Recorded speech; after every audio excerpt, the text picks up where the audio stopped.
Ce journal vous est offert par STM Ténéré Transport Voyageurs. STM, une nouvelle façon de voyager.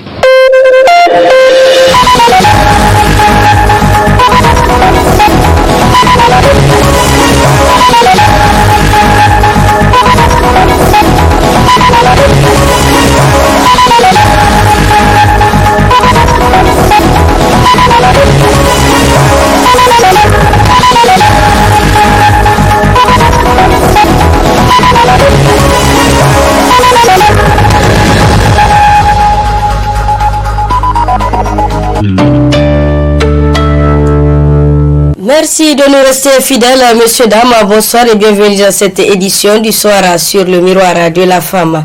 Cela dit, le Niger a fait face à ces derniers temps à des attaques lâches et barbares de la part des terroristes ardemment combattus par nos forces de défense et de sécurité.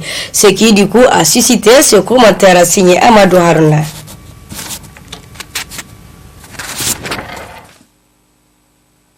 Après l'attaque d'Inates qui a causé la mort de 11 soldats nigériens, Sanam et tout récemment Chinagouden, les forces du mal continuent toujours à sévir sur notre territoire au moment où les autorités nigériennes se consacrent pour œuvrer pour le bien-être de la population. Des hommes sans foi ni loi, n'ayant aucun objectif, s'en prennent à nos forces de défense et de sécurité et aux paisibles citoyens sans raison valable. Une guerre qui nous a été imposée et contre laquelle nous sommes obligés de nous défendre. Il est vrai que nous sommes partagés entre des projets de société, de développement, et qu'en raison des agissements de quelques éliminés, nous allons consacrer beaucoup de ressources financières dans la sécurité. Peu importe, nos ennemis malgré tout subissent des pertes énormes. Et cela arrive, comme c'est le cas, que nous perdions des soldats. C'est parce que la liberté a un prix. Mais rien, absolument rien, ne peut émousser notre élan de patriotisme unis comme un seul homme, avec nos forces de défense et de sécurité sous l'égide du chef suprême des armées, Soufou Mahamadou. L'ennemi sera, Inch'Allah, vaincu tôt ou tard, malgré une guerre asymétrique que rien ne justifie. Avec la collaboration de tout le peuple nigérien, la détermination et l'engagement de nos forces de défense et de sécurité du président de la République, Soufou Mahamadou, décidé à défendre et protéger son peuple, quel qu'en soit le prix. La rencontre du peuple prévu sera déterminante dans la lutte contre le terrorisme. Cette insécurité au Sahel et surtout au nord Tillabéri continue de susciter des réactions au sein de la population avec les derniers événements survenus à Tchinégoda, dans la région de Tillabéri, frontière Mali, faisant plusieurs pertes en vies humaines du côté de nos forces de défense et de sécurité. Suivant l'intervention faite par Maman Abdelaziz, il est membre de l'organisation des jeunes Taraya dans cet extrait. Une telle rencontre va permettre à nos chefs d'État de pouvoir poser les jalons de ces principes-là sur la base desquels cette opération va avoir lieu et évidemment de voir la limite de chaque acteur, n'est-ce pas, dans cette situation de crise. Parce que n'oubliez pas que quand on est dans une situation de crise comme celle-là, il y a évidemment beaucoup de forces qui entrent en jeu. Et s'il n'y a pas des conditions de cette participation, s'il n'y a pas un encadrement de l'ensemble de ces forces-là, on peut produire même l'effet contraire, comme les événements, par exemple, que nous sommes en train de subir. Et c'est pourquoi je pense qu'il est bien que le président de la République se rende là-bas et nos attentes ne peuvent être que cette clarification pour que les gens sachent dans quel cadre cette opération est en train de mener, quelle est la limite de la participation de ces forces étrangères et quelles sont évidemment les tâches qu'on leur attribue du point de vue, toujours est-il dit, en synergie avec nos forces de défense et de sécurité et évidemment sous leurs yeux. Ce n'est pas aujourd'hui que le Niger a commencé à s'engager dans la lutte contre le terrorisme. Il y a eu beaucoup de mécanismes qui ont été installés par les militaires eux-mêmes. Il y a eu beaucoup de réflexions qui ont été faites par des penseurs en la matière. Il y a eu beaucoup de plans qui ont été exécutés, tantôt qui ont marché, tantôt qui n'ont pas marché. Mais quand une situation perdure, évidemment, comme celle-là, il va falloir qu'on interroge la hiérarchie militaire. Qu'est-ce qui se passe concrètement? Parce que nous savons que beaucoup d'efforts ont été consentis par ce gouvernement là pour pouvoir assurer la sécurité des citoyens, particulièrement en ce qui est des dépenses militaires. Eh bien, il va falloir que la RSI soit interrogée, que ce soit d'un point de vue tactique, que ce soit d'un point de vue de la gestion administrative de l'armée. Il va falloir que les responsables quand même en payent directement ou indirectement les prix.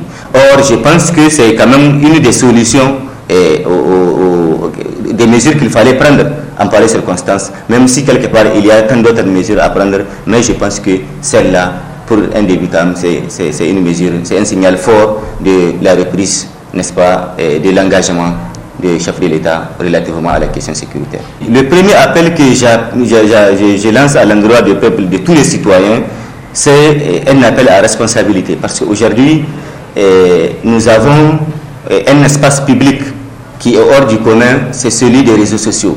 Et dans ces réseaux sociaux, Dieu seul sait entre avant-hier et hier le nombre de fausses informations qui ont été véhiculées. Et ça ne sert à rien d'alerter la population sur des questions qui ne sont pas précises, alors que vous avez la possibilité de vérifier des sources de ces informations. Vous ne l'avez pas fait. Au lieu de le faire, vous participez à la propagation de la psychose, à la propagation des fausses informations. Et justement, lorsque le chef de l'État disait que certains de nos citoyens servent le terrorisme, peut-être consciemment ou inconsciemment, c'est de ça qu'il s'agit. Lorsque, par exemple, pendant que nous sommes dans un moment de douleur, vous voulez utiliser d'autres images des événements qui se sont produits dans d'autres pays pour dire que ça s'est passé aujourd'hui aussi, une fois de plus, au Niger, je pense qu'on est loin d'avoir un esprit citoyen, on est loin d'avoir une communication qui est adaptée au contexte. Toujours par rapport à cette insécurité, l'association islamique du Niger demande à la population de multiplier les prières et invocations pour le retour de la paix au Niger et au Sahel. Younoussa Moukala, il est le secrétaire général de l'association islamique du Niger au micro de Amadou Harouna. L'islam, qui est notre religion, a recommandé que quand il y a des difficultés au sein d'une société ou dans un pays, l'islam a recommandé plusieurs choses, parmi lesquelles je vais vous dire un hadith du prophète sallallahu alayhi wa sallam qui a été envoyé pour tous les cieux. Le hadith dit Man ra'a minkum munkaran falyughayyirhu biyadihi fa in lam yastati fa bilisanihi fa in lam yastati fa biqalbihi wa zalika ad'afu al-iman. Quiconque parmi vous trouve des difficultés dans la vie doit changer ces difficultés par trois moyens.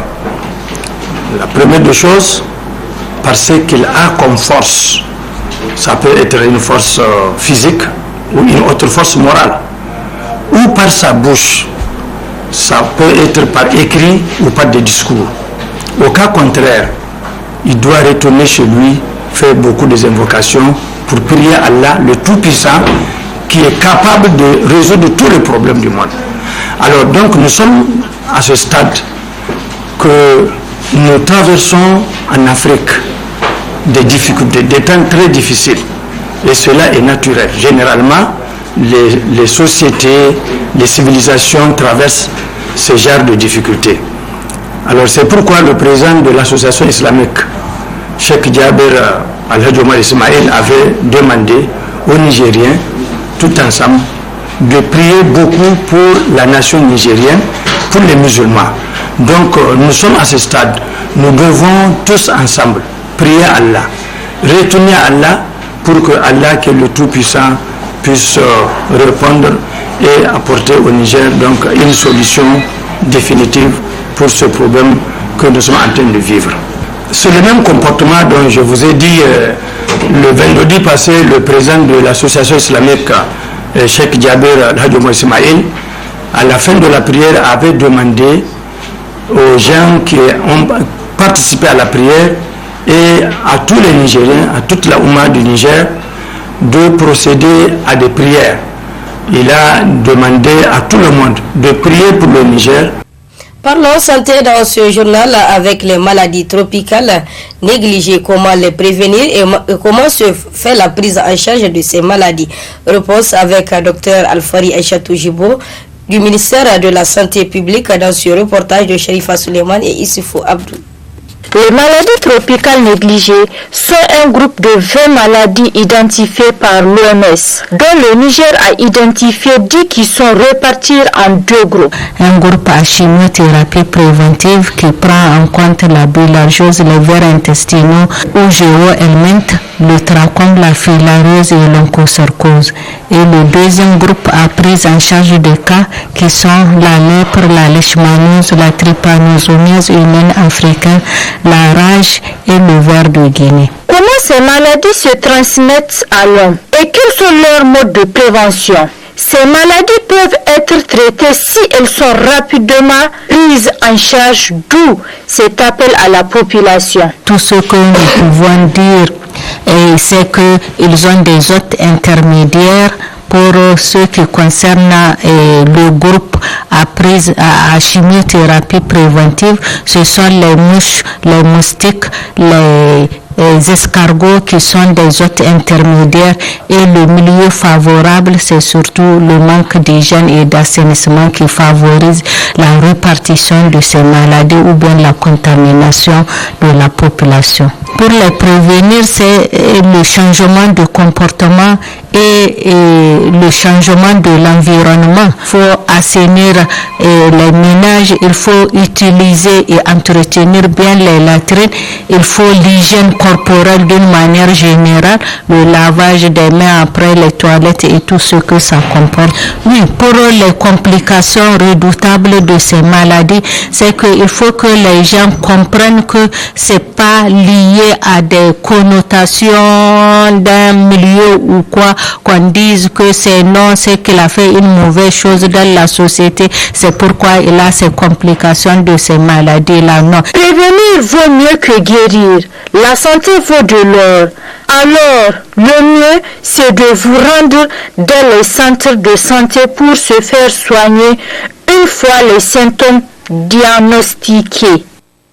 Dernier aspect de ce journal, retour sur la 41e édition de la lutte traditionnelle qui s'est déroulée à Maradi et qui a vu la victoire de Tillabéri. Que peut-on retenir de cette édition?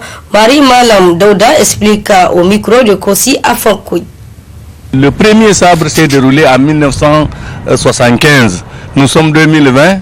45 ans de sabre national et 41 éditions, c'est vraiment une performance nationale. De l'autre côté, on va dire qu'il y a eu beaucoup d'innovations à Maradi. Aura lieu, n'aura pas lieu le sabre? Tout le monde se posait la question par rapport à Tillabéri Tchandalo qui avait supprimé les activités culturelles et sportives. Eh bien, les FDS et les autorités de là-bas ont mis en tout cas tout pour que ça se déroule et c'est à la satisfaction de tout le monde. L'une des principales innovations, c'est que moi, la région de Maradi, à travers leur gouverneur, en tout cas, a répondu à beaucoup de questions que les gens me posent dans le monde entier. C'est quoi? C'est le sabre. Les gens pensent que c'était le même sabre qu'on reconduisait. Eh bien, Maradi a fait l'histoire de tous les sabres qu'il a remportés avec le nom des lauréats, pour présenter au public. C'est pour dire aux Nigériens que chaque fois qu'il y a une édition de sabre, c'est un nouveau sabre qu'on confectionne. Et ça, c'est à la performance, en tout cas, de l'État nigérien. L'année a été, cette année, l'année de Tillabéri. Tillabéri a organisé Tchandalo. Le sabre national a été accompagné de concours. Tillabéri a pris la première place de Kirari, le lancement de défi. Tillabéri a pris la première place de l'accoutrement, la tenue de lutteur. Vous avez vu, de l'autre côté maintenant, Tillabéri a pris le sabre national.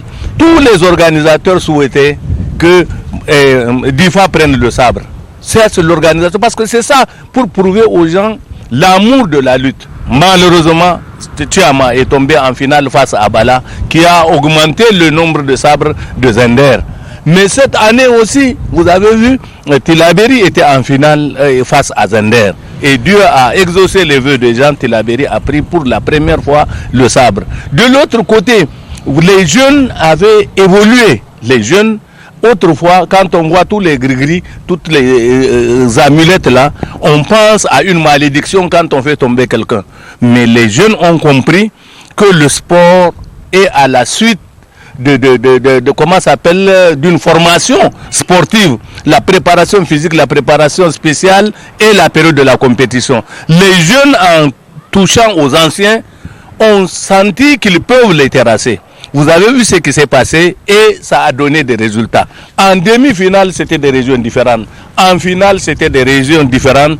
En combat de classement, c'était des régions différentes. Ça, c'est aussi une grande innovation. De toute façon, les défaillances, dans toute organisation, il y a des facteurs entravants et il y a des facteurs favorisants.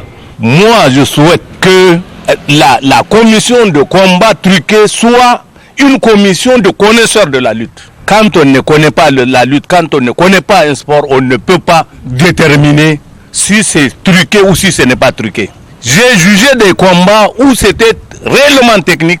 Certains lutteurs peuvent faire des combats truqués, d'autres lutteurs, même par leur formation, ne peuvent pas donner des victoires à d'autres.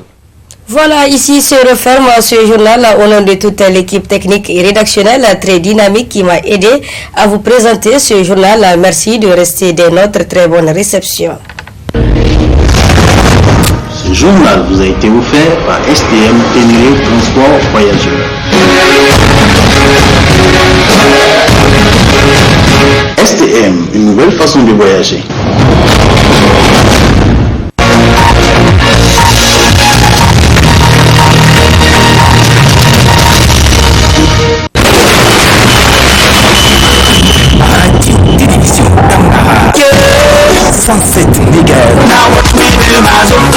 La voix de la femme.